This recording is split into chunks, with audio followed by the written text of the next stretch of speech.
Hello, good morning. I think this is going to be less constructive and more observational. Since I was a kid, um, like before I started high school, I counted I'd moved 13 different times. It made it hard to make friends. Or did it make it easy? Because, like, the first time you move when you're a kid, there's this heartfelt goodbye, and I gotta say goodbye to my friends and get their addresses and their phone numbers and write them, and we gotta exchange little gifts because we'll never see each other again. Yeah, dude, after about 10 times, you don't even tell people you're leaving. And so, um, I'd go to a new school or a new club or a new sporting team or something, and I would just present myself and just be me. Because who am I trying to impress anymore? I'm not trying to make lifelong friends and impress. I probably won't know these people in 6 months. And that developed this fuck it attitude.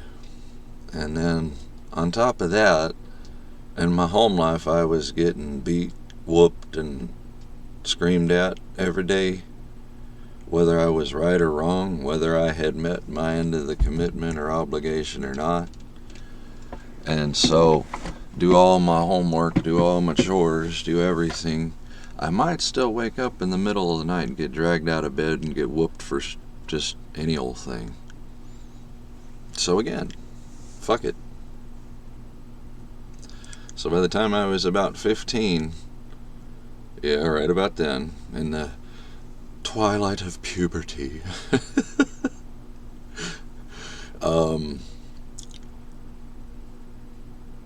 I just had this real fuck it, kiss my ass attitude, like, damn the consequences. I have no control over it. I don't know. It's going to happen no matter what. I'll either live through it or I'll die, but I'm not going to hang on anticipation and dread and worry and doubt and no. And that has made me to be foolish. I'm getting this. I'm learning this now. Because I'm rarely accused of being stupid. With scores like mine and books that I've read and conversations that I hold and matters that concern, I'm rarely called stupid. But a lot of people don't know what to make of me. They think of me as quite ridiculous. And I get that, partially, because I really don't try to spend too much time worrying about what's gonna happen if I make a decision. I like to just make the decision and do it, because,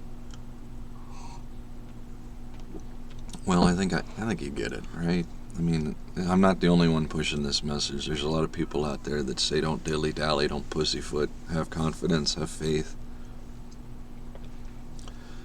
But I find it funny, and I think that, the world maybe needs a clown, and I never wanted to be a clown, and I'm not a fucking clown, but I can be pretty funny at times. So I've been told, like, I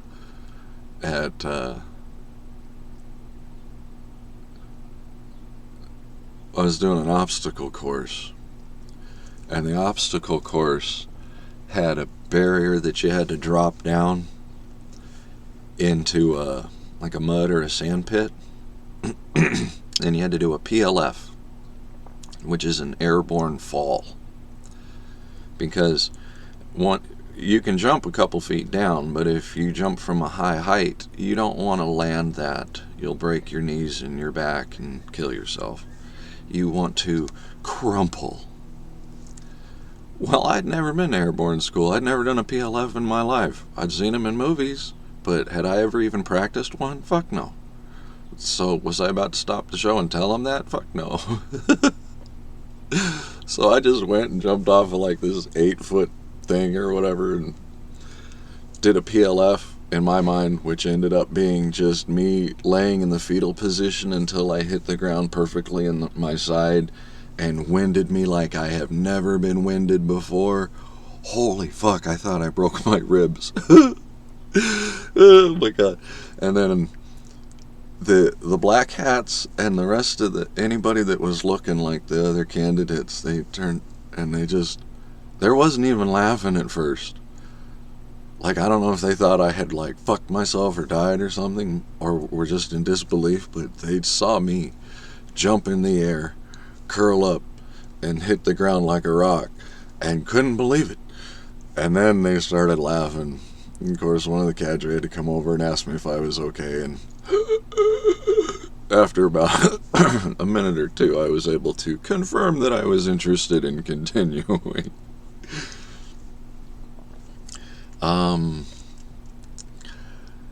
I started shit with a lieutenant colonel in front of an entire battalion, XO, sergeant major, commander, because I misheard what the guy said in passing on a parade field and turned to correct him in front of his entire battalion.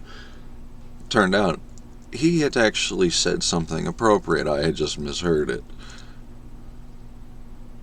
Well, I got out of there somehow, but in the end, I think there's a lot of people out there telling stories about some tall, goofy dumbass in the army running around making an asshole out of himself.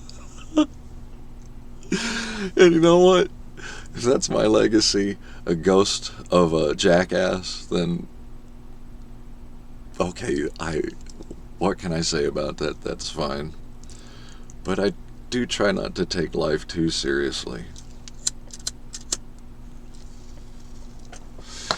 And I do try to not get my panties in a bunch, dreading what the outcome of my decisions will be, and foreboding and reservation. And I'm a real been growing and growing on this idea that one of the first big sins that isn't outlined clear enough is procrastination.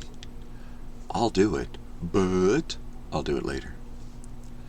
I'll solve this problem. I'll come to terms with it. I'll address it. I'll accept it. I'll incorporate it into my reality later.